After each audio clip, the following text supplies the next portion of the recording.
কক্সবাজারে আমরা যে হোটেলটাতে স্টে করি, হোটেল প্রাইম পার্ক, ওই হোটেলে না সকালে এত মজার বুফে নাস্তা দেওয়া হয়। আর আমরা সবাই অনেক বেশি এক্সাইটেড থাকি নাস্তার জন্য, যে কি কি থাকবে নাস্তাতে। তো এই নাস্তাগুলো ছিল আমাদের প্রথম দিনের কক্সবাজারে সকালে আর কি। আর হচ্ছে এই যে এই ডিম বোনার ঝোলটা এত মজা, স্পেশালি ওদের সবগুলো খাবারই অনেক বেশি মজা হয়। আর যারা প্রাইম পার্কে স্টে করছেন জানেন ওদের খাবারের কোয়ালিটি। আর এই সবজিটা পাঁচ মিশালি সবজি, হাইরে আমি কক্সবাজার যতদিন ছিলাম সকালে নাস্তাতে খালি এই সবজি পরোটা দিয়ে খাইছি।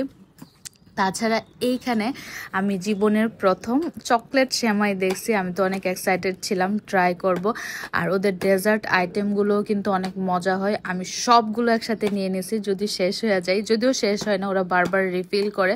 নাস্তাও একসাথে নিয়ে নিয়েছি কারণ বাবু ছিল, বারবার উঠতে পারবো না। আর আপেল জুস, আপেল দিয়ে পানিতে বাসায় কি যেন একটা দিয়ে রাখছিল, ওইটা ট্রাই করছি, মজা লাগে নাই। ব্রেডটা মজা লাগছে আর সেমাইটা অনেক বেশি মজা ছিল।